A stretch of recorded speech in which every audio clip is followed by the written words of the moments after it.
Abe Flekier was born in a small town in Poland in 1929. Hopefully I'm pronouncing this correctly. Białystok, where Abe was born, is about an hour outside of Warsaw.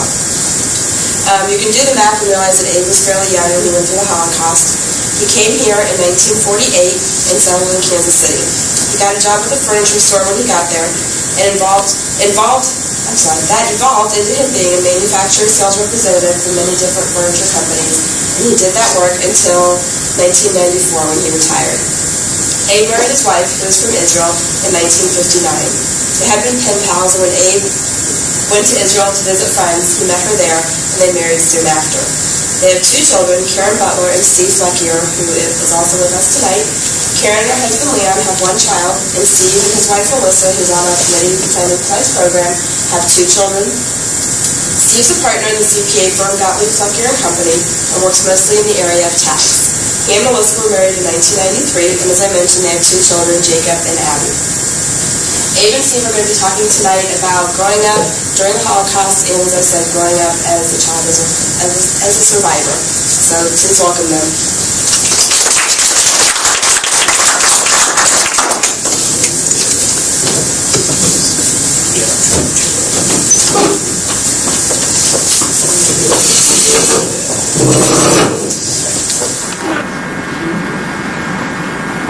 I broke out in September. I had to go back to school at the end of September. So I acted like nothing happened. I just went back to school. Took my books. They told me I couldn't come in there anymore. A teacher that lived across the street from us was the principal. And he had this sad story to tell me to go home. So that's where my education ended, right there, 1939.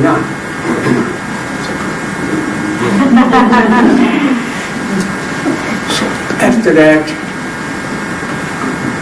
things got worse from day to day. Especially, well, the children could get by, because I didn't win a band. So I went out on the outside, the inside, I could, whatever I could steal or bag, whatever that. Brought it back, and that's how my family survived. We kind of kept my father out of the way all the time because we were scared they might hurt him. So whenever something happened, they got up front. So they took us instead of taking him.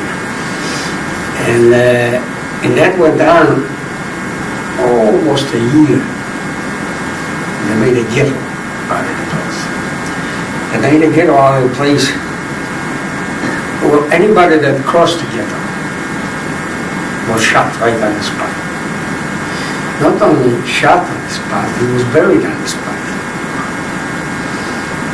So I had a friend, my own age, about 12. His father was horse trader.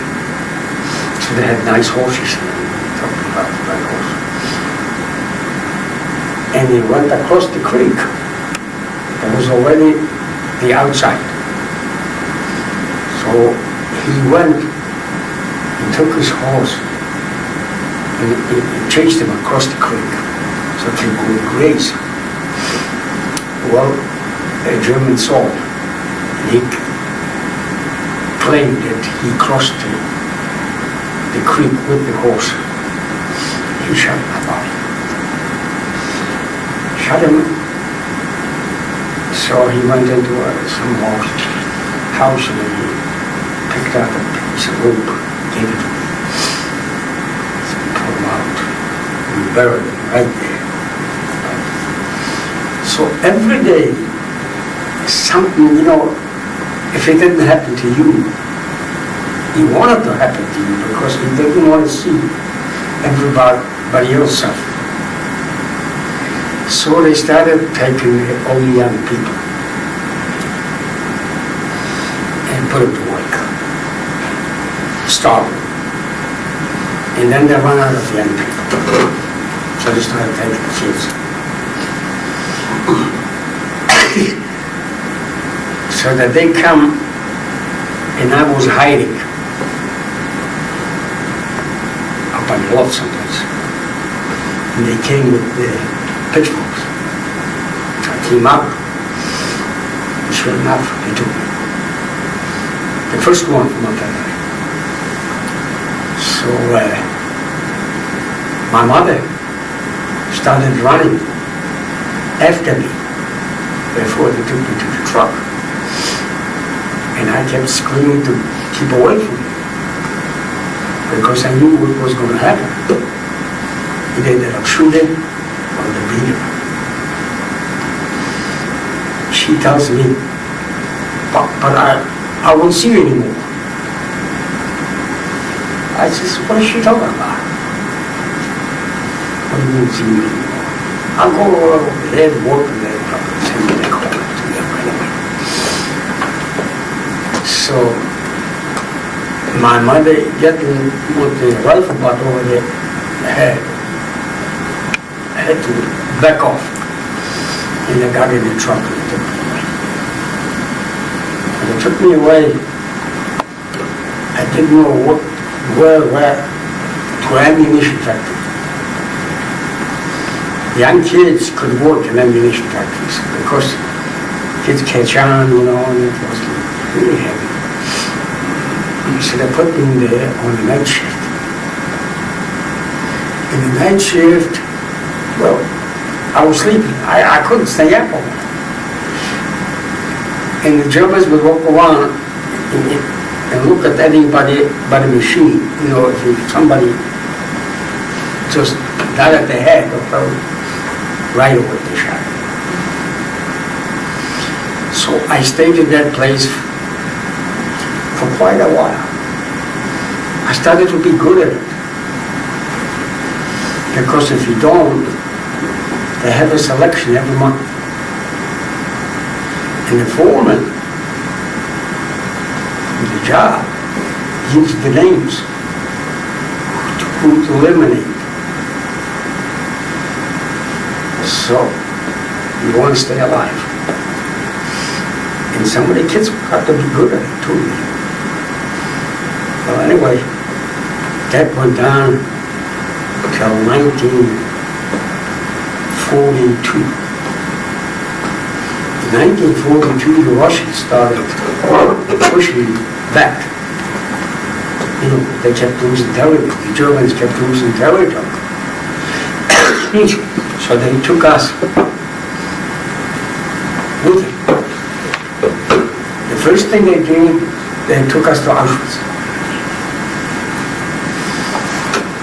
Auschwitz was something, I don't know, it's hard to explain because I thought it was a crazy house. First we come in by train, and then you see a stadium where they're playing soccer. People, whoa. I said, this is not concentration camp. But the front, when you came in, that's exactly how it was. And when we came into the train, there was a swimming pool. They let us go swimming. People were dying for a drink. So swimming, no swimming, everybody jumped in the water. So the ones that didn't know how to swim drowned. And of course I knew how to swim anyway. So anyway, and then they needed people in Germany. So they take us out of the train. That's on the first day. And they make a selection. Who goes on the train to work, who goes to the crematoria, and who goes and who stay in Auschwitz. So Mengele himself, and I remember, stood there, with his foot on an orange crate, and he pulled it to everybody. Left, right, left, right, left. Well, I was only a kid really. And there's a barber in the line that had a pair of clippers. He took the clippers out and kind of clipped my hair, made me look alive, you know. And I saw, and my brother was with me all the time. And he kept changing, the big guys away from me, so the little guy, So anyway, when I came up, he didn't ask no questions, he just went like this. He comes to me. He asked me, how old are you? Of course, I was over 16. 16.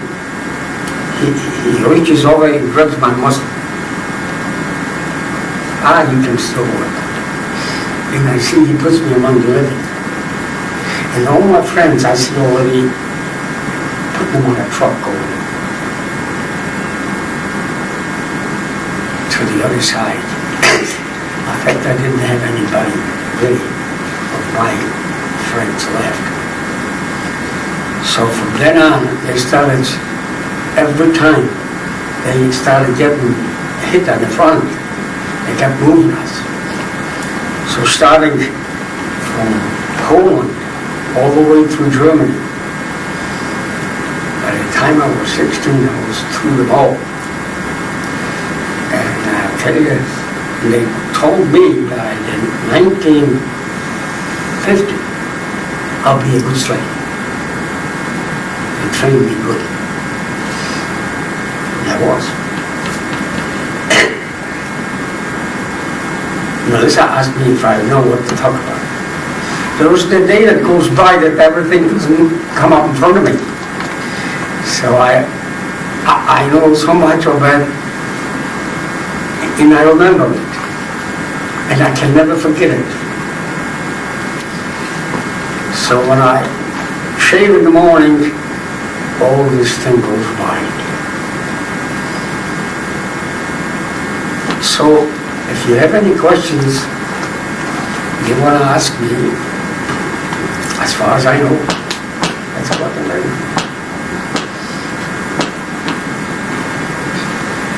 Yes, ma'am. How many were in your family? How many We were children? 5 sons, and father and mother, and there were only 2 left. They took me the first day, and then in the camp, I found my brother. So there were the 2 of us left. And about a month later, everybody got taken to Treblinka in one day. Of course, we couldn't believe it. Everybody was telling the story. But believe me, and somebody told me something bad, I believe. And somebody came up with a story there and they told me, oh, we're going to go here, we're going to get food. Forget it, that happened. Comes Yom Kippur. They make an appel, bring everybody out in the field. We know it's your holiday. So we got a present for you. So they took out one man and they tied him on by post. And they shot him and everybody had to go by and look at him. That's for your holiday. There were so many things that I myself right now are so hard to believe. Then there came the bombers to the Russians started bombing the Germans. And we were laying in a country on the floor. Of course the lights had to be out. And all of a sudden we hear a voice. A Jewish song from somebody, but nobody knows who it is. And they don't want to tell you who it is either. The only thing is it's pitch dark. You sit there, what the heck, cry.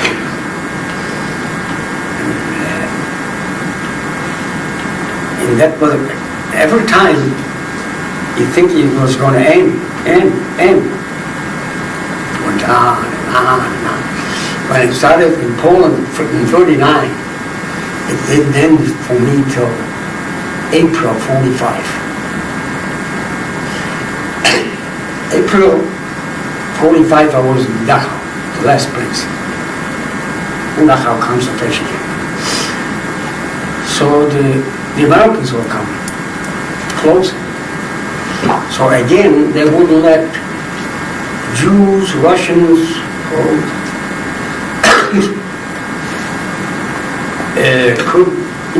they took them with them.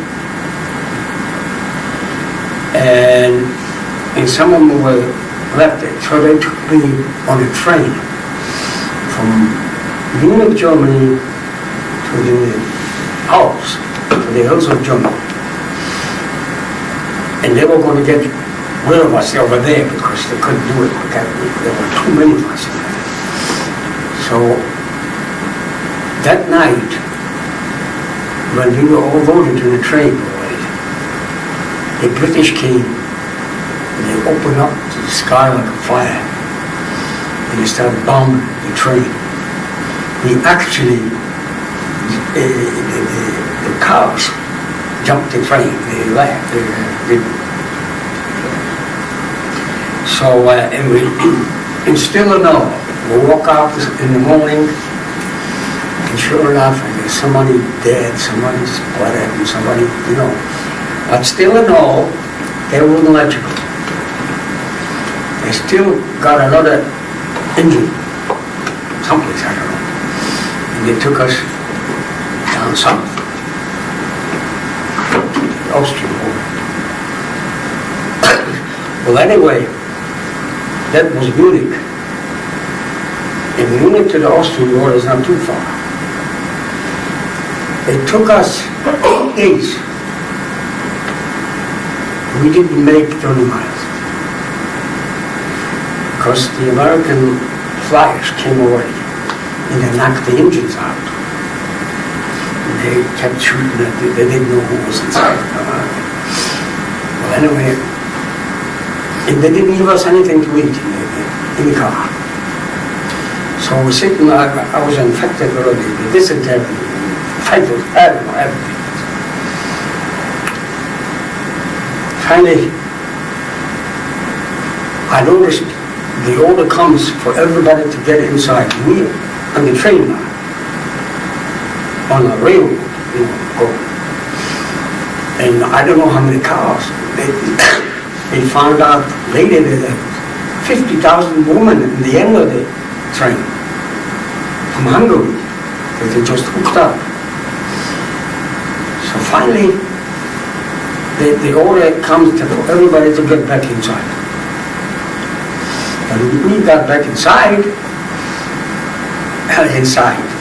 If you touch a car, for instance, they put 60 people in the car, 4 guards in the car with a machine gun inside. So the guy sitting in the middle with the machine gun, he sees everything what's going on. And I tried to get to the wall, to the door, we could see through a little bit, and the highway wasn't more than about 50 yards. And all of a sudden I see a Jeep at the American Star. And I went crazy. And everybody jumped me. Don't say nothing. But I saw him.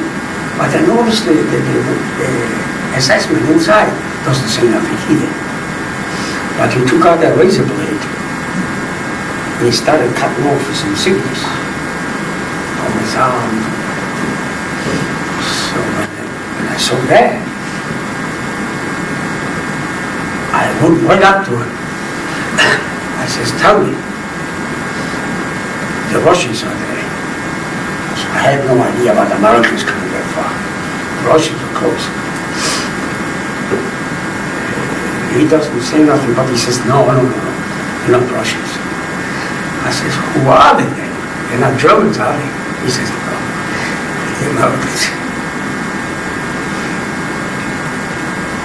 And then the order comes, and the Americans come. And you can imagine everybody gets out of the train. And we run on that, crash. And we see the tanks. And I can't walk out that corner. And you want to walk. Finally, I walked up. I found the first Jeep on the highway. And he had a bunch of stuff on his dashboard. Cigarettes and candy and food, and I had no idea what it was. And I keep looking at it.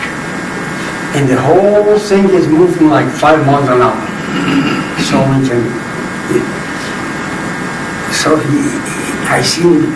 me looking at it. He shoves everything over to my side. Thinking, what? Look at that. So I says to myself, so now what's going to happen? The Germans had to get in the train, locked it up.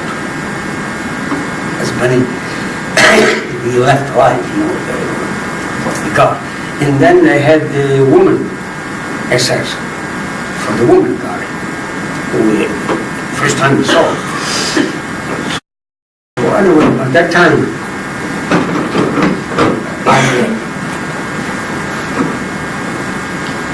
I says, what's going to happen now?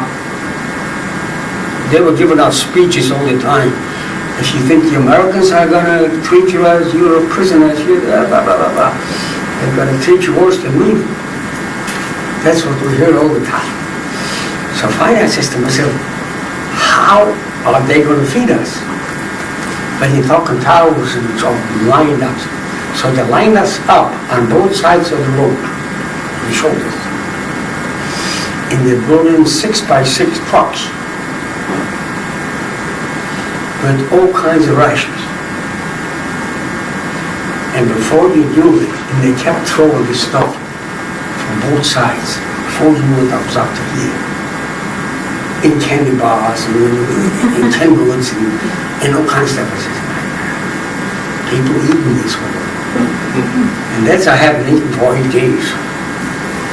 Except I ate some worms from the ground when they let us out. That's when I got the dysentery. And after that, they took us. We left a lot of people over there, already dead. They couldn't make it. In fact, I know the place exactly. We built a cemetery. And a few weeks later, they told us to go and take over everything in the seats. And this was on the farms. We took a farmer's house, I don't know. Look to the farm, can you imagine? The cows are bedded next to the house. But it was warm. And would you believe me, the 29th of April, it was snow. I said to myself, I'll go, I'll take off everything, and put some clothes in. But it was snowing. So I got in the house. Laid by cows because it was warm. And then they took us into a hospital. And that's only not 1%, like I tell you. Where was your brother all this time? With me, all the The whole time. time with you? Because you see, we had the death marches, and I couldn't walk anymore. So he was dragging me on the highway. My pants, my skin, and what we did, he did it all at night. They didn't do it at night. So another guy from my hometown, he lives in Cleveland. He sees my brother dragging somebody. He says, leave him alone. He's going to die doing it. Because, he wasn't strong enough for himself. He says, do you know who it is? He says, no. He says, look at him. It's Abe. Sure enough. So he took me by the other arm.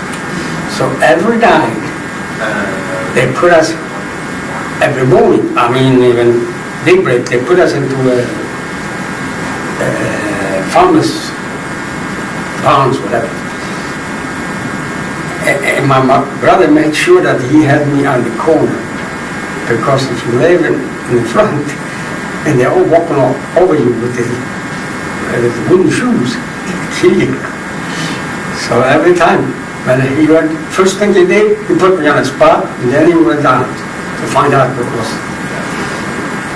He had some food maybe. So he got a fight with a pig. The pig didn't like it, he was taking the swap. He almost won.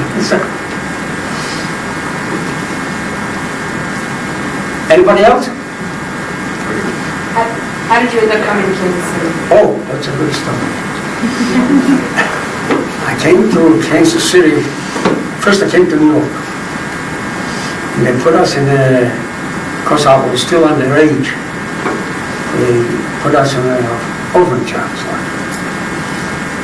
in the Bronx. And then they had a school for us over there, they had social service workers, and then whichever town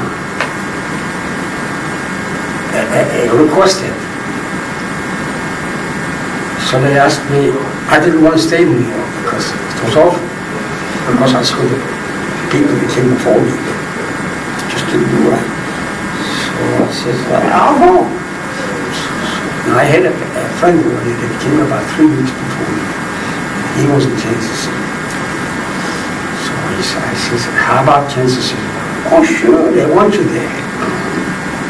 So they put me in an airplane, and they sent me to Kansas City. Kansas City, they had on Linwood Boulevard, they had a council house for kids that didn't have anybody. They had an old couple, hungry ladies, Austrian.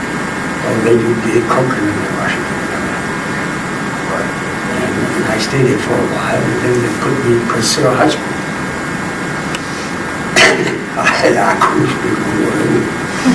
Well, anyway, but they put me in the 8th grade there. I was older than everybody. And I stayed there till then. And I got, after that, they started drafting me from Korea. And they drafted me from Korea and all that. And I stayed there for about a year. The war was over, and they sent me home. Not the war, it was over, it wasn't over yet. But I had to make up the points. You see, closer to the front, they shorter time you have to beat up. Well, anyway, I went on the hill, observation post. Over there, they gave me 4 points a month. That was the most they could give you. So after 9 months, they sent me back into class.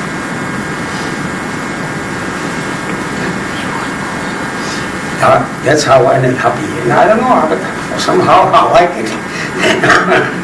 I've been staying here since.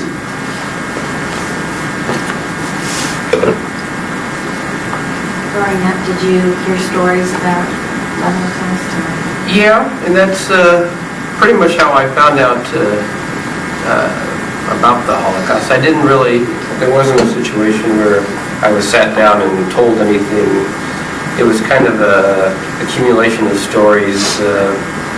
It was, people would come over and you would tell stories just like you did today, and I would... It always reminded me something.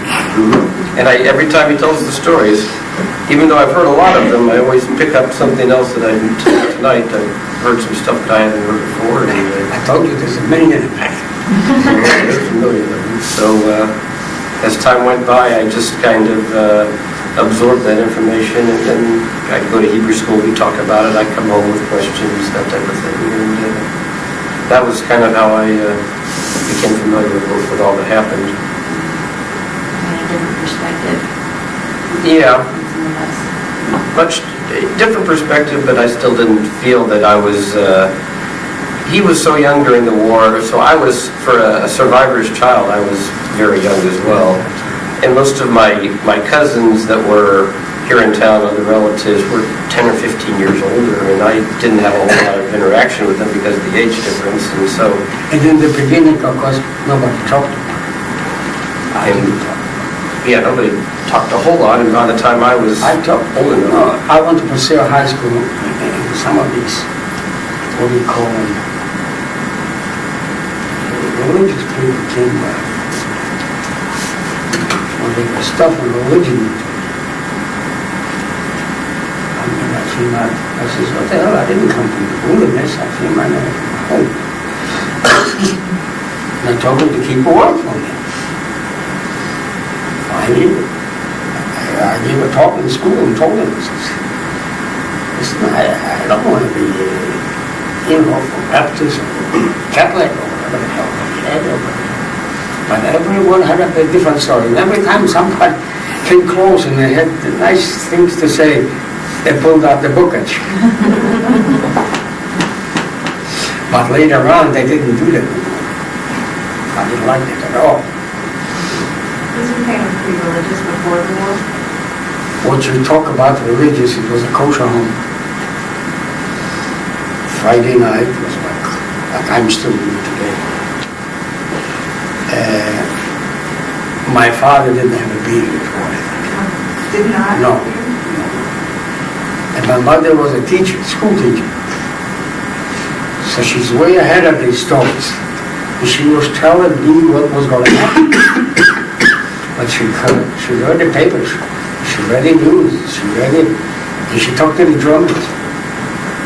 And she spoke German like a German, and they thought she was German. So that was in the first year. But then, of course, when everybody had word of banning, and if they caught you out, you had to report. And the last day, everybody reported on the town square. Wherever everybody get it, you put it to the train, from there to the train. Public. Yes, ma'am. Before you were put into the ghetto, what was your interaction? Did you have a lot of interaction with non-Jewish people Very in the little. town? Very little, I'll tell you that, because I went to a Catholic school.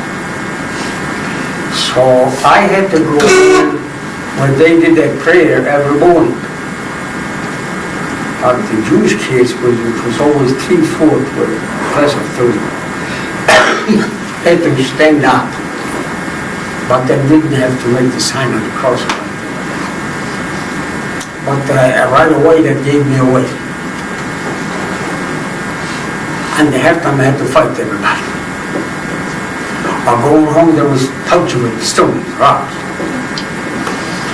So that's how we lived, like in a neighborhood, like for instance,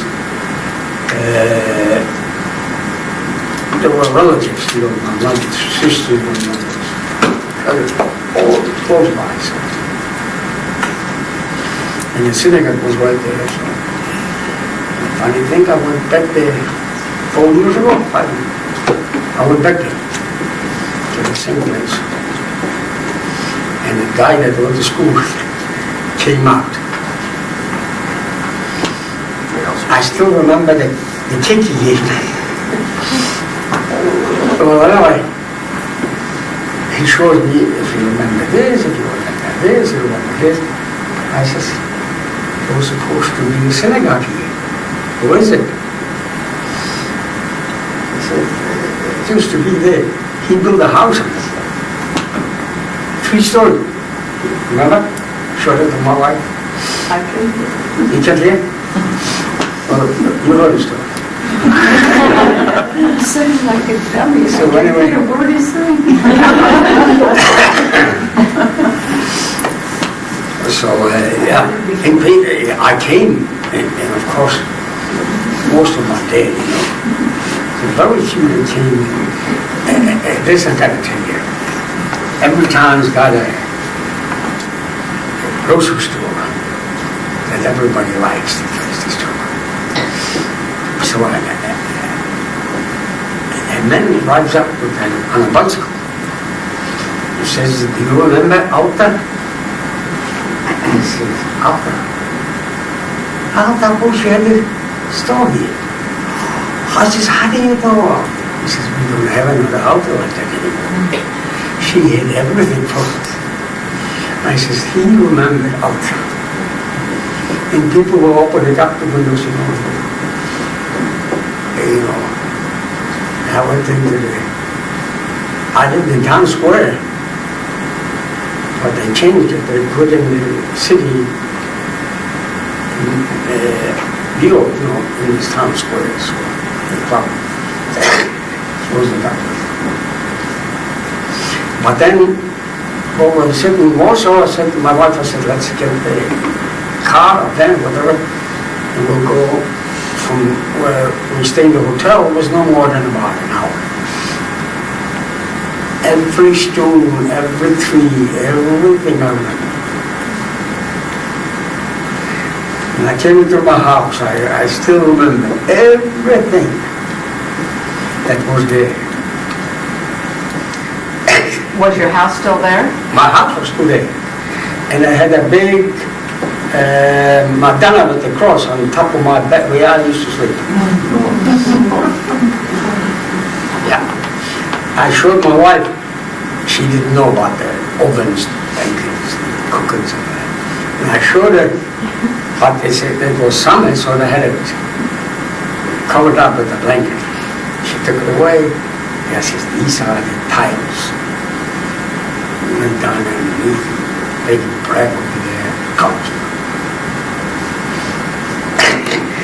It was fun, but let me tell you something, these people over there, fish over there, they're so poor.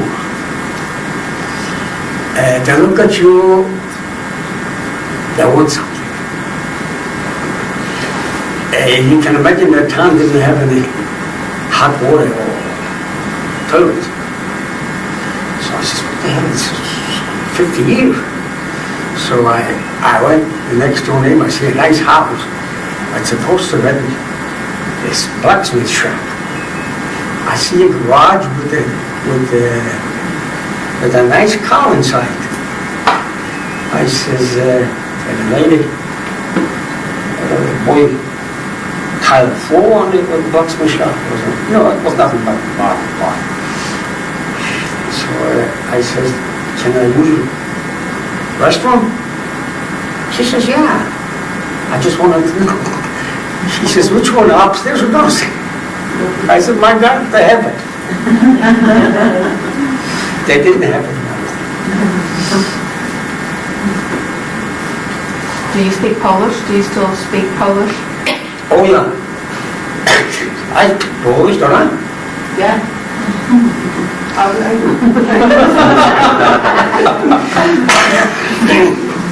I had a friend from my hometown, lived right next door.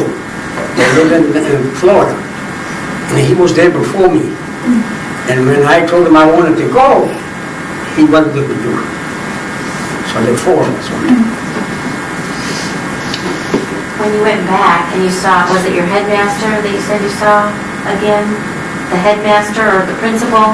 No, I didn't see him. I thought- They're all there. Oh, I thought you said you saw. No, I saw a guy that I went to school Oh, with. that you went to school with. Did he ask you what happened to you? Yeah. Did he ask you for your story? Well, he knew exactly what happened to me. But like when I asked him about the synagogue, and I was sitting like he and the synagogue was there, and he had built a house over there, he wanted me to show it to me. Remember? Where did you meet your wife? Oh, after quite a while, I was in Kansas City. I said, I gotta go to Israel. I had all my friends over there. In fact, they came to visit me too. So I went to visit over there. And I met her in Jerusalem. That's where I got married. In fact, I had a general came here 5-6 years ago. Yes. Well, anyway, he's out of the army now. So he came to see me. I have a lot of people in Israel, that are meant to be there. All from after the war. From before the war, there wasn't too many people that went to Israel. Before the 20.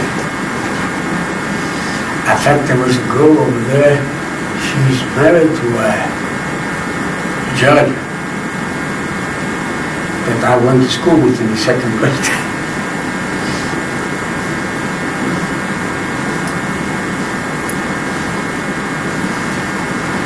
Is there anything else you Well, anything I could say would pale.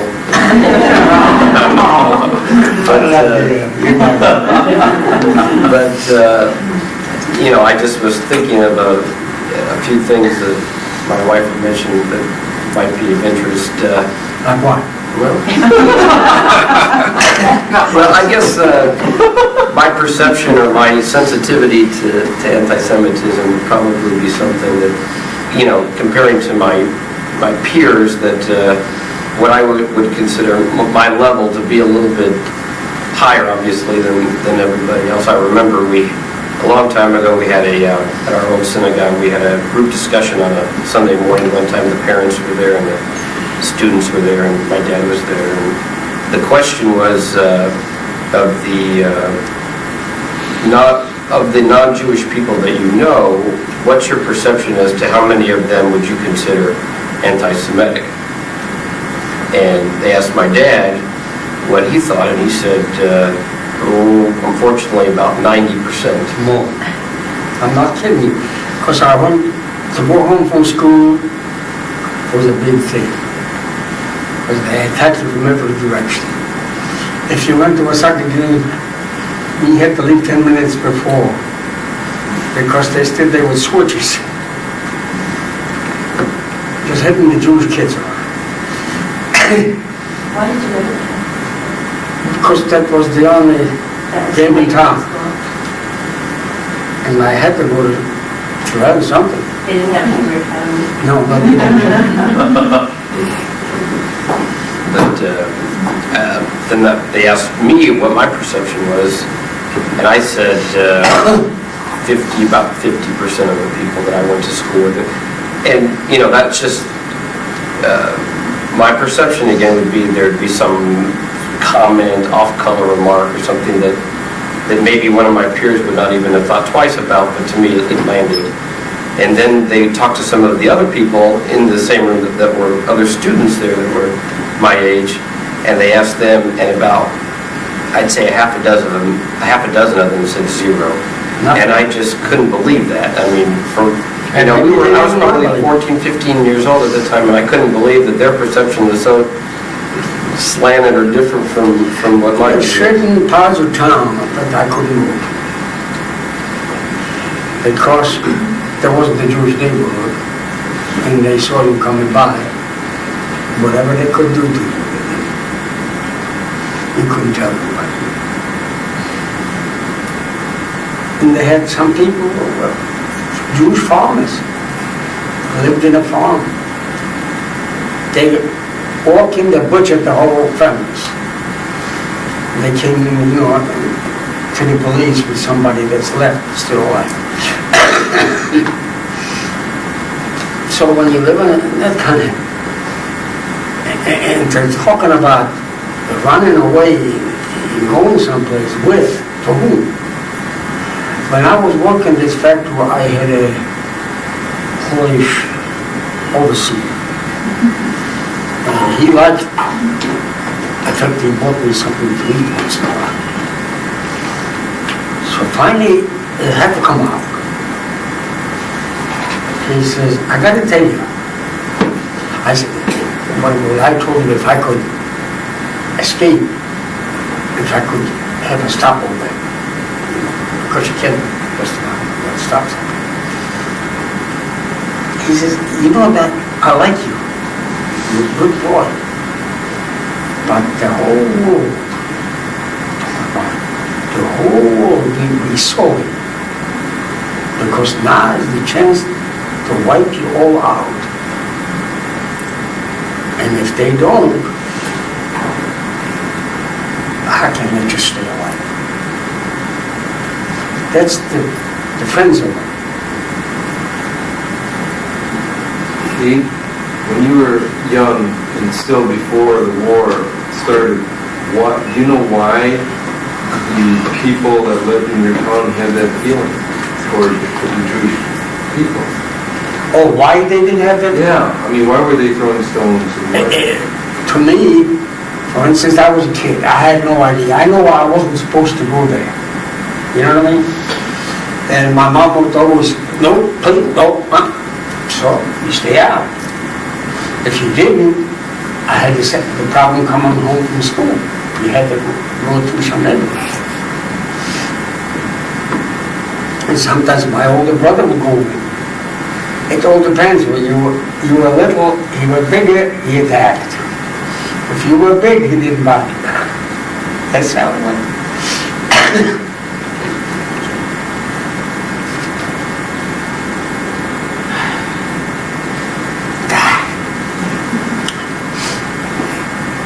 That's a sad story, wasn't it? I could go through stories too, you know. When I talk to my grandkids. Very popular.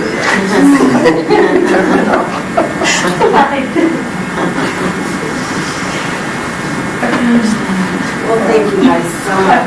You're welcome anytime.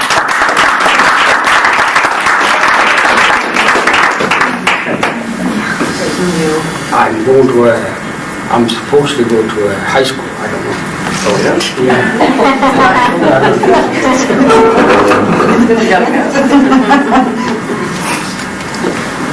You are welcome to stay up here. Oh, I was just little. Well, thank you all for coming here tonight. As most of you probably know, tonight is the last of the Young Women's Council series for this series. It's going to start again in the fall, though, so any of you, if